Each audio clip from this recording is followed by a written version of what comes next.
從聖經真理點亮生命，從心靈故事啟迪人生。靈命日亮，每日與你同心同行。各位弟兄姊妹平安，祈求聖靈引領我哋以下嘅時間，安靜我哋嘅心靈，親近上帝。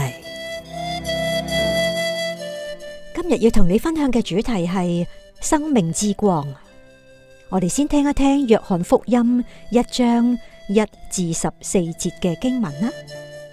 第一節，太初有道，道與上帝同在，道就是上帝。這道太初與上帝同在，萬物是藉着他造的，凡被造的，沒有一樣不是藉着他造的。生命在他裏頭，這生命就是人的光。光照在黑暗裏，黑暗卻不接受光。有一個人是從上帝那裏差來的，名叫約翰。這人來為要作見證，就是為光作見證，叫眾人因他可以信。他不是那光，乃是要為光作見證。那光是真光，照亮一切生在世上的人。他在世界，世界也是藉着他造的，世界卻不認他。他到自己的地方來，自己的人倒不接待他。凡接待他的，就是信他名的人，他就賜他們權柄，作上帝的兒女。這等人不是從血氣生的，不是從情慾生的，也不是從人意生的，乃是從上帝生的。第14節，道成了肉身，住在我們中間，充充滿滿地有恩典，有真理。我們也見過他的榮光，正是父獨生子的榮光。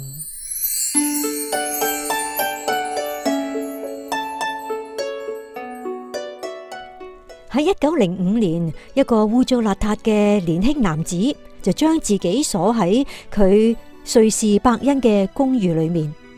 佢專心投入於宇宙本質嘅複雜思想實驗當中。呢一位物理學家，佢以瘋狂嘅專注，不斷咁推演啦，反覆喺度計算。而經過長達4個月嘅腦袋激盪之後，佢就大幅改寫咗當時人類對世界運行方式嘅好多既有認知。呢個人就係阿爾伯特愛因斯坦，而當時嘅佢只係得26歲咋。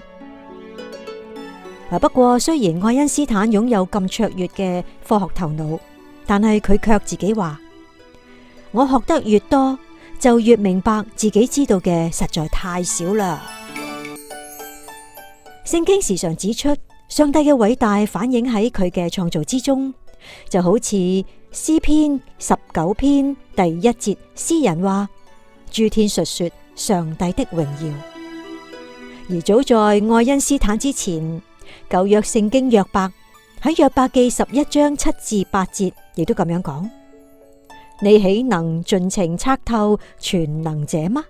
他的智慧高於天。創造宇宙萬物嘅上帝，佢大有榮耀，甚至超越宇宙嘅廣謬無垠。剛才讀到嘅約翰福音第1章第1節同埋14節咁樣講：太初有道，道成了肉身。坦白講，我哋真係冇任何嘅數學運算公式能夠解釋上帝非凡嘅作為。佢藉着耶穌基督成為血肉之軀，進入人類嘅世界。上帝唔單止存在喺嗰啲我哋根本無法理解嘅遙遠宇宙當中，佢亦都係喺你同我嘅身邊。因為道成咗肉身，佢住喺我哋中間，成為咗我哋能夠認識、能夠親近嘅生命之光。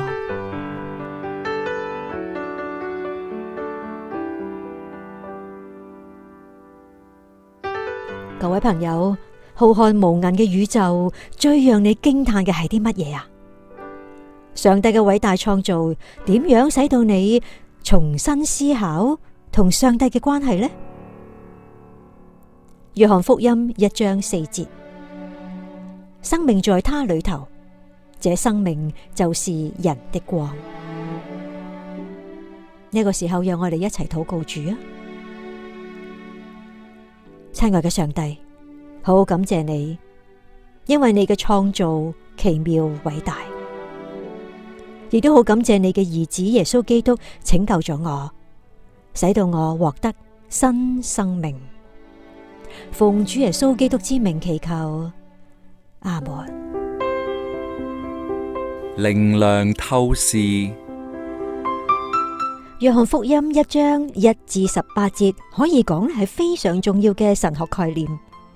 呢一段經文精妙嘅論述，吸引咗讀者以崇敬之心沉思默想，並且激發讀者渴望能夠有更深嘅認識。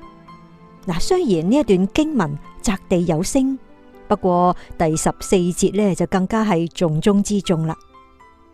前面第1至13節就好似一層層向上攀升嘅階梯，引領我哋到達頂峰，明白呢一個重要嘅真理。使徒約翰刻意引用創世記1章1節嘅概念，揭示咗道喺成為肉身之前呢就已經存在，並且表明佢嘅身份。耶穌喺創世之前所具備嘅本體，喺佢降世為人嘅時候就表露無遺。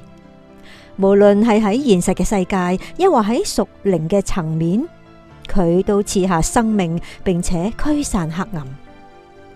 當我哋信靠耶穌基督，我哋就能夠認識並且親近基督呢一個生命之光。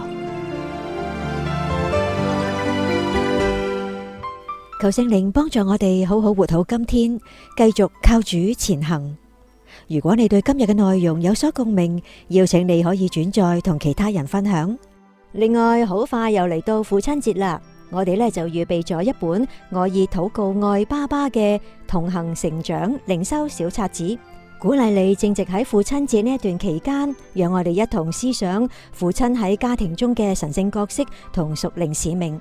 而呢本小冊子嘅內容，我哋會以為爸爸10個品格禱告為主題，當中有反思問題、禱告時刻，好希望能夠讓我哋透過禱告向爸爸表達愛意，送上祝福。求上帝幫助我哋，讓愛澆灌喺我哋嘅心中，讓我哋曉得點樣按照上帝嘅心意去愛爸爸。邀請你可以隨時 WhatsApp 同我哋登記索取㗎。願上帝賜福於你。